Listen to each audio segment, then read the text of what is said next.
Hey Reddit, I never thought I'd be the guy writing a long-winded confession, but here I am. I don't know who else to talk to. My 37 million wife, 37 female, and I have been together for almost 15 years.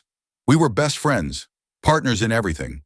We survived a strict religious upbringing together and built a life based on growth, healing, and mutual support. Or at least, I thought we did. Then she changed. At first, I thought it was just personal growth.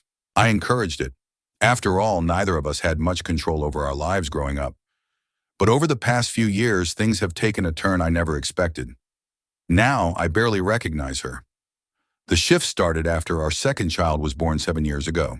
She suffered from severe postpartum depression, and it hit hard.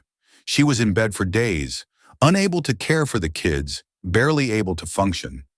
I took over everything: parenting, housework, finances, while getting her into therapy and on medication.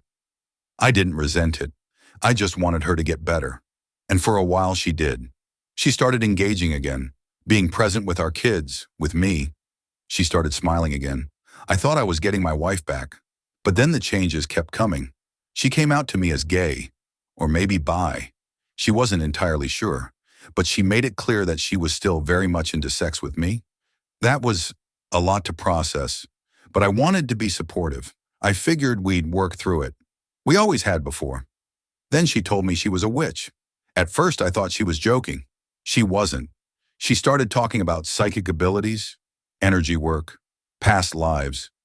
She stopped going to church completely, not that we were ever super active given our past trauma, and started meditating with crystals and burning incense in our bedroom. Tarot cards, spell jars, the works. I told myself it was harmless. Weird, but harmless. Then she started spending money, our money, on books, courses, even online mentors who taught her how to harness her energy. I tried to talk to her about it, but she insisted it was all part of her healing journey. And who was I to stop her healing? Then came the work conference, or what I thought was a work conference. She had been planning this trip for months.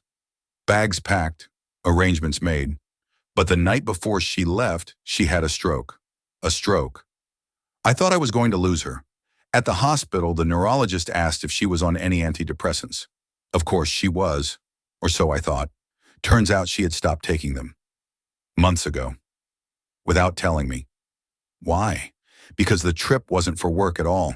It was a guided LSD session for spiritual healing. She wasn't going to tell me. She planned to go, do psychedelics with strangers, and come back like nothing had happened. And I only found out because she collapsed in our living room before she even left. I confronted her in the hospital. I was furious, terrified, hurt. How could she lie to me? How could she put herself at risk like this? How could she keep so many secrets? She cried, told me she didn't want to tell me because she knew I'd judge her, that I wouldn't understand, that I'd try to stop her. And maybe she was right, but that didn't make the deception any easier to swallow. "You're my husband," she said, "but I don't think you see me anymore." I snapped. "You're right, because the person I married wouldn't lie to me about drugs. The person I married wouldn't risk her life over some spiritual trip. The person I married wouldn't hide things from me." She just looked at me, and I realized something. She didn't feel like the person I married anymore. Then came the hardest part, our kids, our 7-year-old and our 10-year-old. They don't know everything, but they've noticed the changes. The late nights, the distant looks, the incense, the mommy's meditating, "Don't bother her" moments. Our 10-year-old asked me once, "Is mom okay?" And I didn't know how to answer, because I don't know. Now I'm stuck. I'm the sole provider. She relies on me for everything financially. She's still recovering from the stroke, which makes me feel like leaving now would be the absolute worst thing I could do. But I don't know how much more I can take. She's not the person I married. I don't know if I can love this version of her, and I don't know if she even loves me, or if I'm just a relic of her past, someone she's too scared to let go of. I still love her, or at least I love the memory of her. But is that enough? Reddit, I need help. What would you do?